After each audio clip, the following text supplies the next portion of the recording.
Hello there, everybody. I'm Bruce Lamb, and welcome to the set of our new television program, American Home Repair. It's based on our video series, You Tile It and You Do It Yourself, hopefully coming to a cable channel near you soon. Right now, let's talk about the You Tile It Yourself wall tile video. Today, I'll be demonstrating two different installations.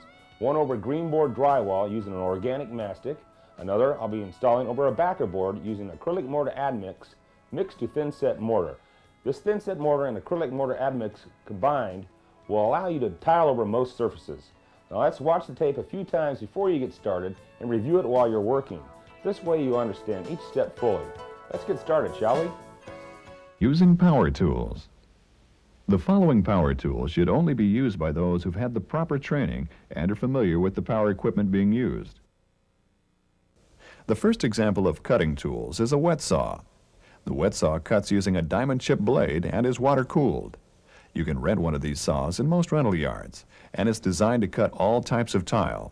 It easily makes straight cuts, angle cuts, miter cuts, and many other types. Hand cutting tools. There are several types of cutting tools for every tile. They range in price and size for your needs. These are just a few of the best and easiest to use on the market. They are all equipped with a carbide cutting wheel that scores the tile, then with a quick snap, they split the tile in two. Hand tools needed for tile. These are the basic tools you will need when tiling. The first tool is called a margin trowel. It is used for prying up tiles and mixing mortar. Here we are demonstrating the rod saw.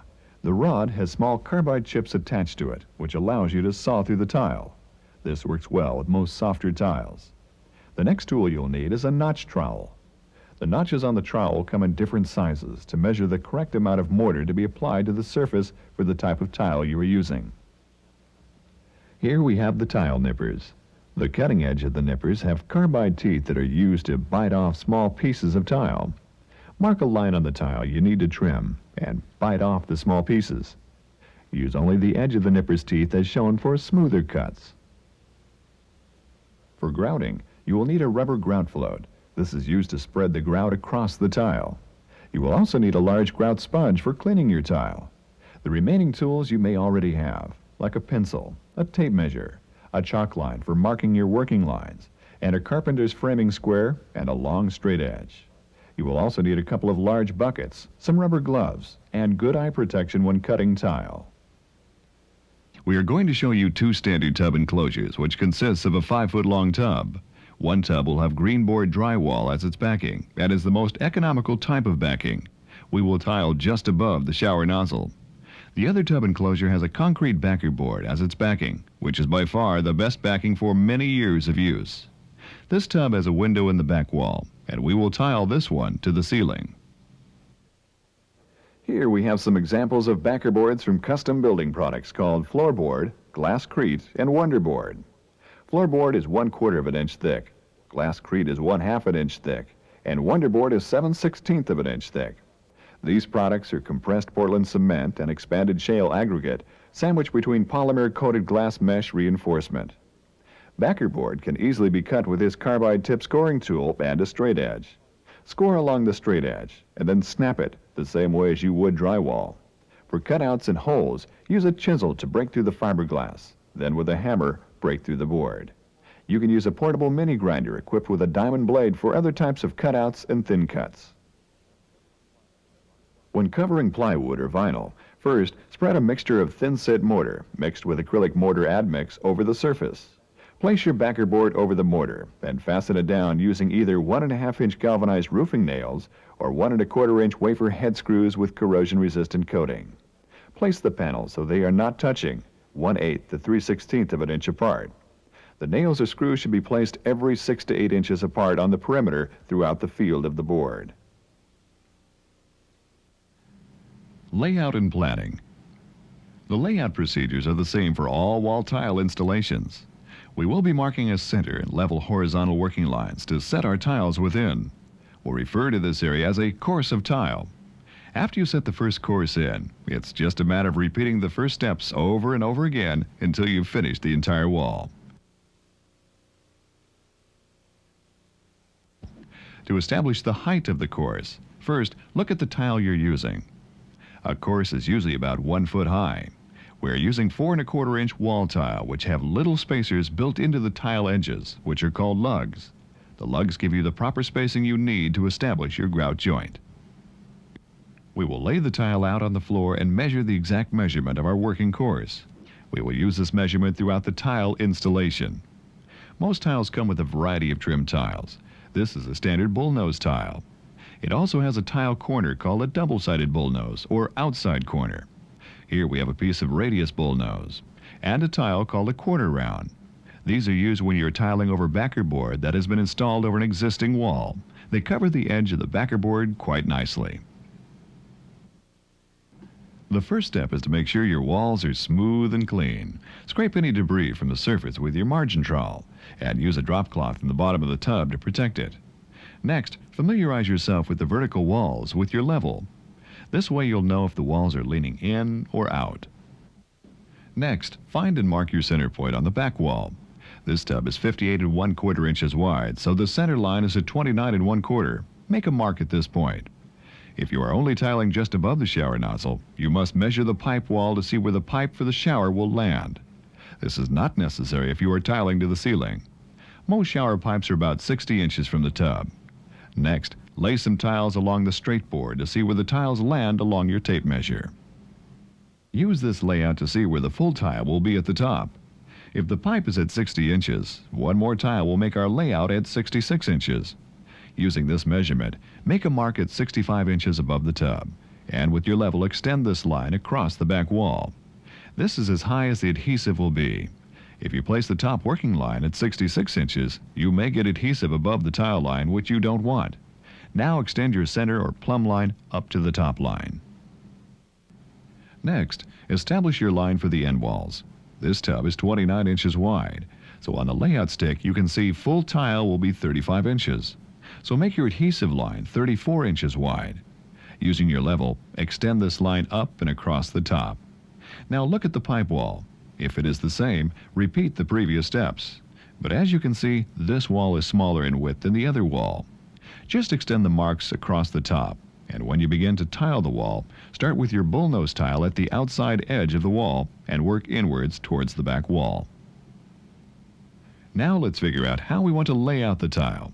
Most people prefer to have the tiles centered and have the biggest cuts at each end of the back wall. Try this method. Make a center mark in front of the tub and place the tiles along the tub on either side of the line. Keep tiling until you come to the end cuts. If the cuts are larger than half a tile, you're in good shape.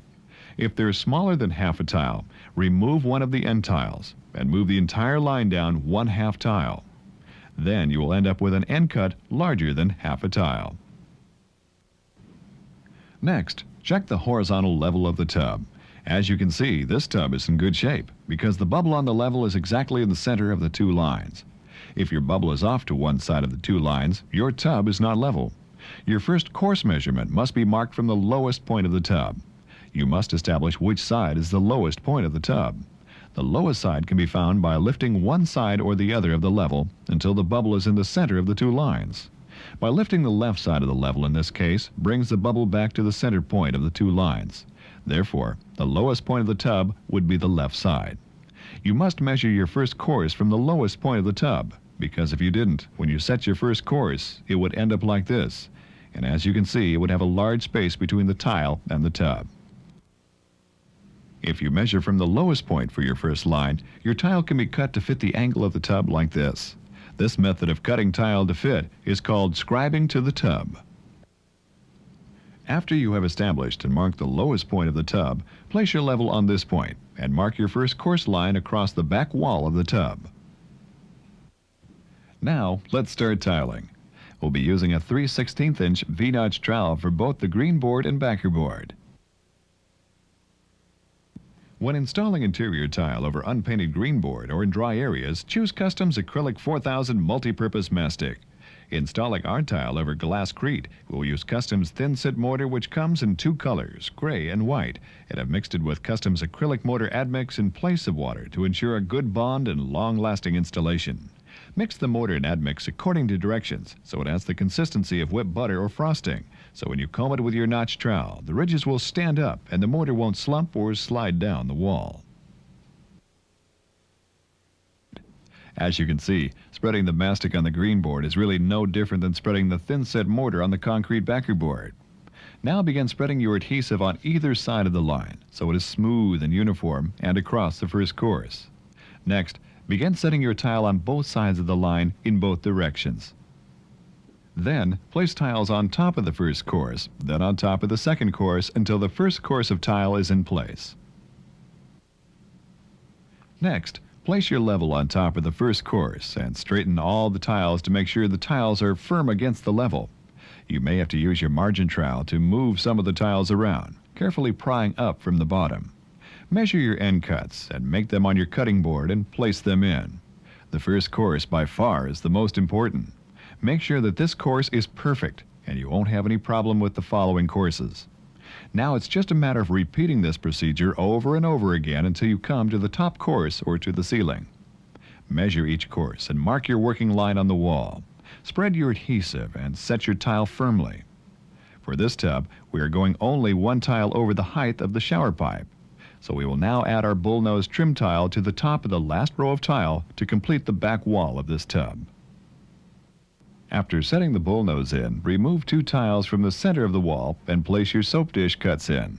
An easy way to determine the size of these cuts is to measure the back of the soap dish and put a mark in the center. Place the center mark on the center joint on the wall.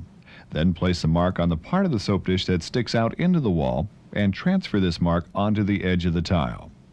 Next, simply measure the mark on the tile to the joint and make 2 cuts this size. Place some additional adhesive to these cuts and place them in. Next, wash the entire wall, making sure all adhesive is removed from the surface and the joints of the tile, and move to the next wall. But before we move to the next wall, let's go back to the other tub and show you what we're about to do. As you can see, we're adding a decorative tile to the row just before we come to the window. After this row is in, we'll make our cuts at the window and place them in. Next, we'll mark an L cut where needed at the corner of the window. Make marks on the tile where the cut will be and place another tile on top of it and mark your cut. After making this cut, place it in. Continue adding mortar to this area and make the appropriate cuts and place them in. Notice here we are using sandpaper to smooth out any rough cuts. After the cuts are in at both sides, use your level to check and see if the tiles are level and that the top of the window is in good shape. Next, mark your working line across the bottom of the level. Now, add a piece of wood or drywall to act as a support across the top of the window. This will prevent the tiles you set from sliding down the wall. Add more mortar to this area and place the cuts in. Here we are adding more decorative tile. Then we will finish setting the remaining field tile and cuts at the ceiling. Now we can go back to the window and begin spreading our mortar and start setting the trim tile in place. Notice how we'll apply the mortar to the back of each tile, then set it in place. We will push gently on the front edge so that it's slanting downwards towards the tub, so the water will drain back into the tub. Continue spreading mortar up the sides and at the top ledge of the window. Then firmly press the remaining bullnose tile in place. You now have a beautifully trimmed window area. Now let's go back to the other tub. Check the wall in the tub area with your level to see how far out of plumb it may be. Then place a mark at the joint on the third tile up the wall and strike a mark with your level across the wall. Spread your mastic as before, making sure it's smooth and even. When this is completed, begin placing tile about 1/8 of an inch away from the wall and across the horizontal line you just drew. Never slide the tile together. This will cause the mastic to ooze through the joint and make a mess. Simply place the tile where you want it. After these are in place, set your level on the top row. Make sure the tiles are straight and touching the level. As before, this is the most important course. All the rest of the courses on top will be affected by this foundation, so make sure it's correct before moving on. Set your 3 bullnose tiles in and apply mastic on the leg below. Set the remaining bullnose down to the floor and make the required cuts and place them in. Wash this area off and then place your level against the bullnose and make sure the tiles are plumb up the wall. Now continue the steps as before and tile the rest of the wall.